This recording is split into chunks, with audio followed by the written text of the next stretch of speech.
اگر بچی کالج پڑھ دی ہے، یونیورسٹی پڑھ دی ہے، اگر سکول پڑھ دی ہے تو 4 چیزاں اپنی بچی دی عزت واسطے ضرور انہوں کو سمجھاؤ۔ اگر بچی کالج پڑھ دی ہے، یونیورسٹی پڑھ دی ہے، 4 شیئیں اس طرح ہیں جیڑیاں تسی بچی کو لازمی معلوم ہونیاں چاہیے اور تسی اپنی بچیوں کو انہاں 4 چیزاں دا علم ضرور دو۔ یہ 4 چیزاں ضرور دسو۔ پہلی چیز یہ ہے بچی کو یہ دسنا ہے کہ تساں کلاس روم بچ جڑی کلاس ہے اس کلاس بچ اکالا نہیں جلنا۔ تساں بچی کو پیار محبت نال سمجھاؤ کلاس بچ اکالا بالکل بھی نہیں جلنا۔ پہلے اندر بچیاں موجود ہون تے اندر جل، یا اپنے نال 4-5 بچیاں کہن کے کلاس روم بچ جل، پوری عزت محفوظ رہے سی۔ دوسری شے، اگر سکول دی چھٹی ہو گئی، کالج دی چھٹی ہو گئی، یونیورسٹی دی چھٹی ہو گئی تے جڑی انتظارگاہ ہوندی ہے نا جتھا بچیاں انتظار کر دیاں، کسی بھی اس طرح جگہ بچ انتظار واسطے نہ رک جتھا بچی اکالی ہوئے۔ اس کو سمجھاؤ کہ اکیلا بیٹھ کے کسی بھی انتظارگاہ بچ نہیں رکنا۔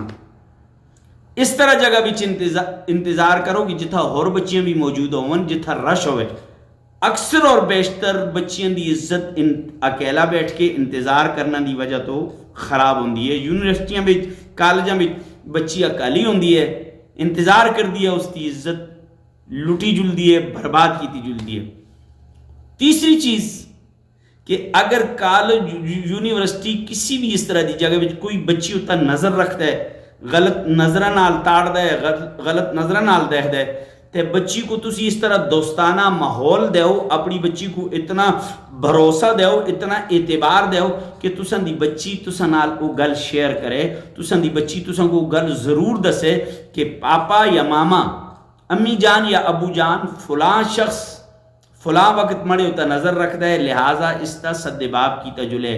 اپنی بچیوں کو دوستانہ ماحول، اپنے والدین اور بچیوں کے درمیان دوستانہ ماحول کہ اس نال جڑی برائی پیش آندی ہے یا اس نال کوئی اس طرح دا مسئلہ پیش آندے وہ ضرور تساں کو دسے۔ چوتھی چیز بڑی اہم ہے۔ چوتھی چیز یہ ہے کہ اگر تساں کو اپنی سواری ہے، تسی بچی کو خود کالج یونیورسٹی تک پہنچا سکتے ہو، آن جول سکتے ہو، آن بھی سکتے ہو، جول بھی سکتے ہو، تو پھر تسی اپنی بچی کو کالج یونیورسٹی دی تعلیم دیو۔ لیکن اگر یہ جی صورت نہیں، کوئی اے جی ترتیب نہیں بن دی، تو تسی اپنی بچیوں کو اس طرح دے ادارے بچ داخل کرو جتھا خالصتاً بچیاں ہومن، یا تسی اس بچی کو مزید جڑا ہے نا اس کی عزت دی حفاظت واسطے تسی اس کو دینی تعلیم دو جتھا خالصتاً بچیاں ہومن۔ یہ بھی شرط ہے جتھا بچیاں ہومن، تاکہ وہ بچی اس معاشرے دی ایک اچھی بچی بنے۔ یہ 4 چیزیں اپنی بچیوں کو ضرور سمجھاؤ۔ السلام۔